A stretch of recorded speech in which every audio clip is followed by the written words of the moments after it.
Voici 10 bodybuilders qui ont très mal fini. Romario dos Santos.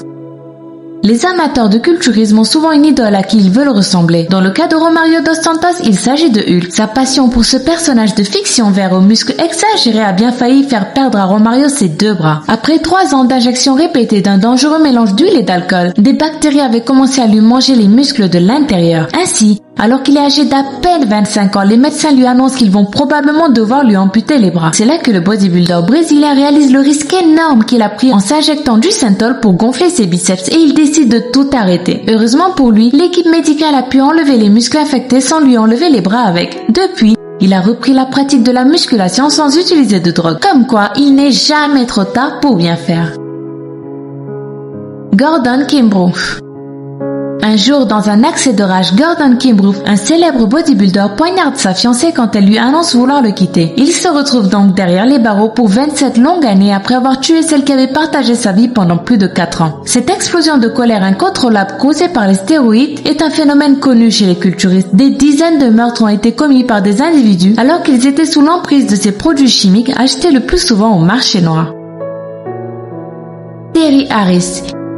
Il n'y a pas mieux que le sport pour entretenir son corps et rester en bonne santé. Cela est normalement vrai. Mais dans le cas de Terry Harris, c'est justement le culte du corps et surtout l'excès de stéroïdes qui aura raison de sa santé. La bodybuildeuse est décédée d'une crise cardiaque dans un gymnase à Dallas 48 heures seulement après une compétition qui avait mis son corps à rude épreuve. Une triste fin qui prouve que les hommes ne sont pas les seuls à abuser des drogues au nom du sport. Nasser El Sambati. Nasser El Sambati était un bodybuilder engagé qui ne manquait jamais une occasion de parler des dangers des stéroïdes. Il donnait même parfois des conférences pour mettre en garde les passionnés de bodybuilding sur l'utilisation prolongée de substances potentiellement dangereuses. Il en connaissait donc parfaitement les risques pour la santé, mais curieusement lui-même continuait à en prendre. Ainsi son corps musclé au-dessus était en fait très malade en dessous et il finira par s'éteindre à 47 ans de la drogue qu'il avait pourtant passé sa vie à dénoncer. Andreas Munzer.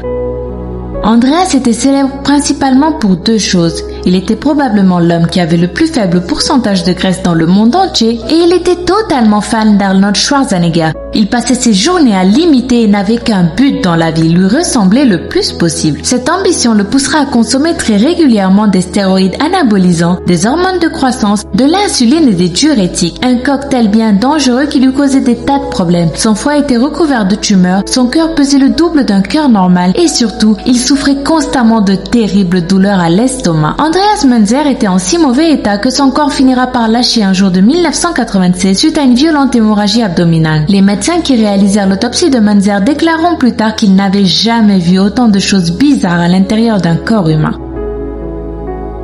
Sally McNeil. On ne peut qu'être impressionné en voyant le corps de Sally McNeil. Elle a beau avoir fait carrière dans les marines et dans le bodybuilding, à la vue de ses muscles saillants, on se doute bien qu'elle a aussi un petit peu abusé des stéroïdes. Et c'est cette addiction qui l'a probablement poussée à tuer son mari Ray le 14 février 1995. Alors qu'il préparait un dîner pour fêter la Saint-Valentin, Sally lui a tiré une balle dans le ventre et une deuxième en plein visage. Elle a ensuite plaidé la légitime défense, expliquant être victime de maltraitance. C'est vrai que la prise d'anabolisants était source de violences répétées dans ce couple de bodybuilders. Mais le fait qu'elle ait aussi menacé son premier mari avec un pistolet n'a pas vraiment joué en sa faveur. Sally McNeil s'est donc retrouvée en prison pour 19 ans et a été surnommée Sally la tueuse. Aziz Shavershian. Ancien maigrichon, Aziz Shavershian ou Ziz selon son pseudo, avait prouvé au monde entier que les ectomorphes aussi pouvaient devenir de bons culturistes. Véritable superstar en Australie, Ziz était ce que l'on appelle un bon vivant. Il passait ses journées à danser, adorait se balader dans la rue torse nu ou encore signer des autographes sur les poitrines de ses fans. Mais surtout et par-dessus tout, Aziz Shavershian était passionné de musculation, grâce à laquelle il tentait d'impressionner les jolies filles qu'il fréquentait. Quoi de plus normal à son âge, me direz-vous? Mais ce qui n'était pas normal, c'était les substances très dangereuses que Ziz s'injectait quotidiennement pour accélérer son évolution. Ainsi, un beau jour, sans crier gare, son cœur s'arrêta soudain de battre alors qu'il avait à peine 22 ans. Arlindo de Souza. Au Brésil, il est fréquent que les bodybuilders s'injectent du synthol directement dans les muscles pour les gonfler et les rendre très imposants. Ce n'est pas très cher et le résultat est très impressionnant. D'ailleurs, voici des biceps qui connaissent très bien ce mélange d'huile et d'alcool, puisqu'ils en ont reçu tous les jours pendant des années. Surnommé La Montagne, Hulk ou encore Popeye, Arlindo de Souza a fini par devenir une star parce qu'il avait les plus gros bras artificiels de son pays. S'il a tout récemment arrêté cette pratique dangereuse, Arlindo de Souza confie avoir toujours en secret l'envie de recommencer. Greg Plitt. En 2015, Greg Plitt était l'un des bodybuilders les plus célèbres du monde. Mannequin, acteur et showman accompli, il aimait repousser ses limites. Amateur de sensations fortes, Greg avait aussi l'habitude de s'exercer dans des lieux inhabituels pour prouver à ses fans qu'il pouvait se muscler n'importe où. C'est ainsi que le 17 janvier 2015, pour les besoins d'un tournage d'une publicité, il décida d'aller encore plus loin. Il allait courir sur une voie ferrée pour prouver à tout le monde que lui, Greg Plitt, pouvait même aller plus vite qu'un train. Je n'ai pas besoin de vous raconter la suite, vous vous doutez bien de comment tout cela s'est fini. Greg s'est fait heurter par le train quelques minutes plus tard et rien ni personne n'a pu le sauver. Pourquoi Greg se prenait-il pour Superman? Probablement encore à cause des stéroïdes. Les drogues courantes dans le milieu du culturisme et les stéroïdes en particulier sont connus pour donner une confiance en soi surhumaine. Greg Plitt est donc mort à 37 ans et il est fort probable que ces substances aient joué un rôle dans le fait qu'il se sentait invincible, même face à un train. Candice Armstrong. Tout est allé beaucoup plus vite pour Candice Armstrong lorsqu'elle a commencé à s'injecter des stéroïdes. Certes, vous vous en doutez, elle a rapidement développé des muscles dignes d'une bodybuildeuse professionnelle, mais ce n'est pas tout.